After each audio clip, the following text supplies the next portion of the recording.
Mișcările lente, pline de modestie și demnitate, sunt principalele elemente ale dansului găgăuz. În prezent, practic, fiecare localitate din autonomie are ansamblul său folcloric.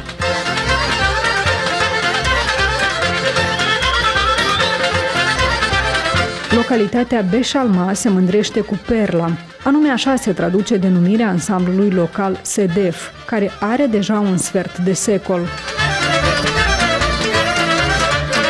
Нету таких резких движений.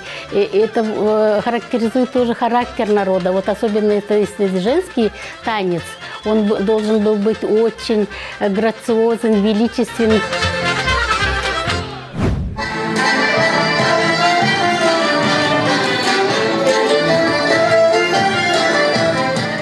Dansul este oglinda caracterului unui popor, spunea legendarul coregraf Constantin Ghermec, care a făcut cunoscut dansul popular găgăuz peste hotarele țării. Ghermec povestea în ultimul său interviu că dansurile găgăuze nu exclud nici caracterul voinic.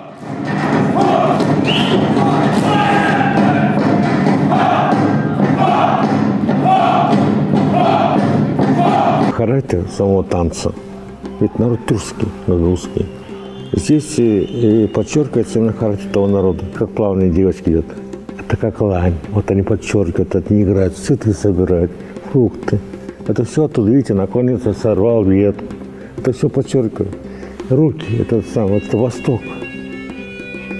Потому что тут остался очень, почему богатый фольклор, говорю? Потому что у нас основа тюркская, влияние балканское очень сильное и молдавское.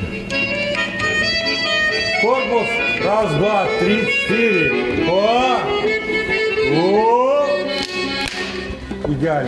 Dansurile tradiționale sunt o valoare cu un loc aparte în patrimoniul cultural găgăuz.